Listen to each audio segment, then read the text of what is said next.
Oke, assalamualaikum warahmatullahi wabarakatuh. Balik lagi bersama gue Rijal di channel Sangkanjaya. Kali ini kita masuk di segmen kisah misteri. Inilah kisahku.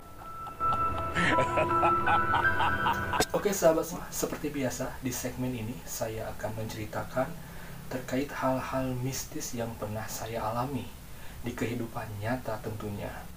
Saya beri judul Hantu Wulan. Cerita misteri dimulai. Oke sahabat semua, saya akan mulai ceritanya. Berawal waktu saya SMA sekitar tahun 2006. Saya ditugaskan PKL atau praktek kerja lapangan di daerah Tasikmalaya. Saya waktu itu berangkat 10 orang dengan teman-teman saya dari satu sekolah yang sama. Saya ber-PKL di daerah Tasik. Singkat cerita, saya disambut baik oleh masyarakat setempat dan saya diberikan tempat tinggal di suatu gubuk atau rumah panggung yang lumayan menurut saya sekilas sudah menebarkan aura mistis. Saya bersama teman-teman saya membersihkan tempat itu dan alhamdulillah semakin dibersihkan semakin nyaman. Namun di situ terdapat sebuah kamar mandi di luar tempat kita bermukim. Nah, di situ ada pohon besar di belakang kamar mandi itu, pohon besar yang ada di situ. Nah, malam pertama kita tidak merasakan hal yang aneh. Namun di malam kedua kita mulai merasakan hal-hal yang aneh. Sontak sebut saja teman saya Aldi. Pada malam kedua, dia terbangun ingin pergi ke kamar mandi. Namun kita semua sedang terlelap tidur. Aldi memberanikan diri untuk pergi sendiri ke kamar mandi karena letak kamar mandi itu ada di luar rumah yang kita mukim.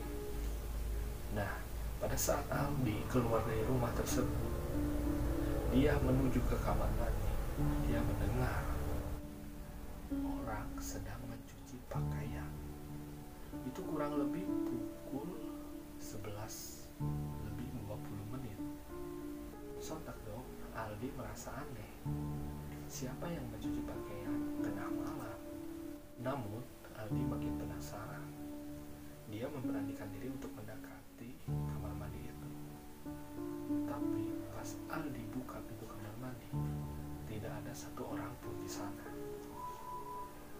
Sontak Aldi langsung lari terbirit-birit menuju kamar kami sedang terlelap tidur dan membangunkan satu persatu.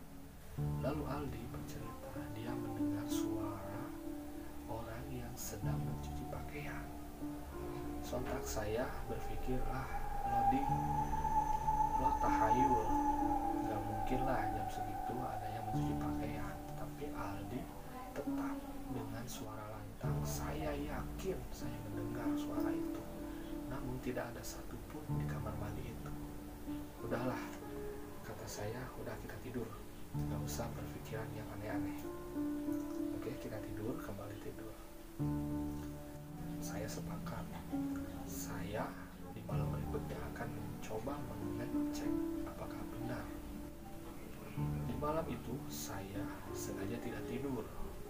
Saya menunggu suara yang dimaksud oleh teman-teman saya itu.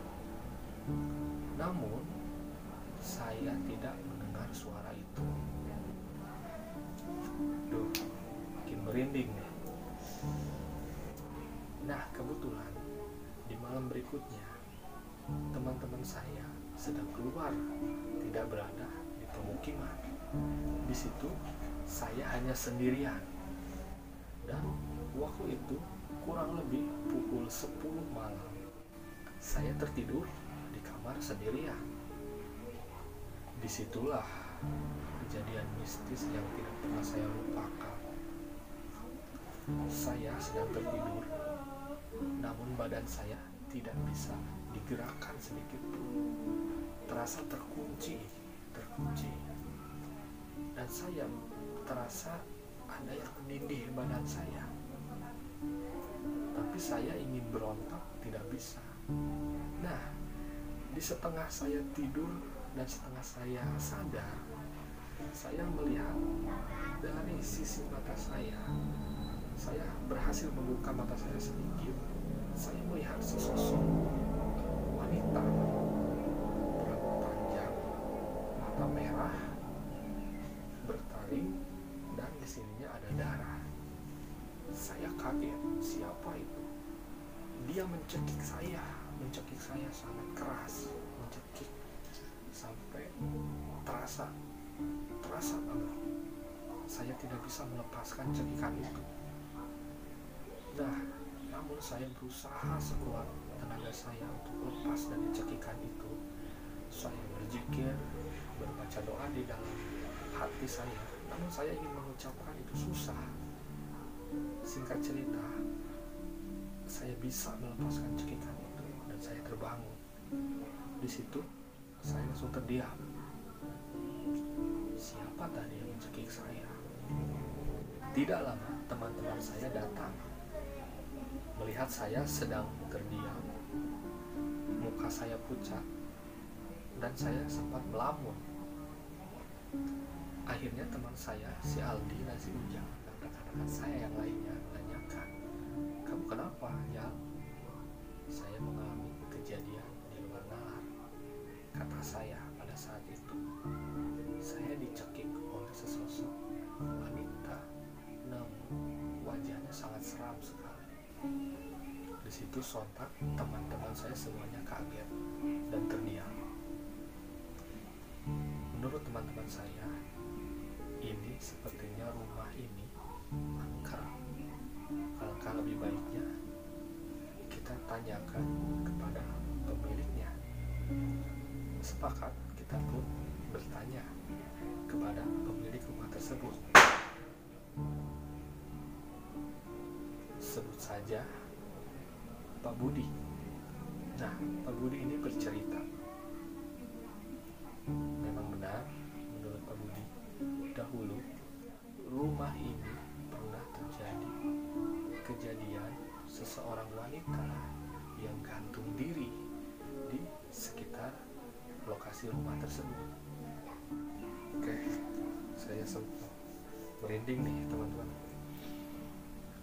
Nah, sudah terjawab semua teka-teki berhari-hari kejadian aneh yang saya alami dan rekan-rekan saya alami di rumah itu. Ternyata di situ pernah terjadi seorang wanita bunuh diri di lokasi tersebut. Oke teman-teman, mungkin itu cerita yang bisa saya bagikan kepada teman-teman. Kita ambil hikmahnya. Jadi intinya, dimanapun teman-teman berada dan dimanapun teman-teman melangkah, jangan lupa selalu berdoa agar teman-teman semua terhindar dari gangguan makhluk gaib. Oke, gue Rijal, sampai ketemu di video selanjutnya di segmen Inilah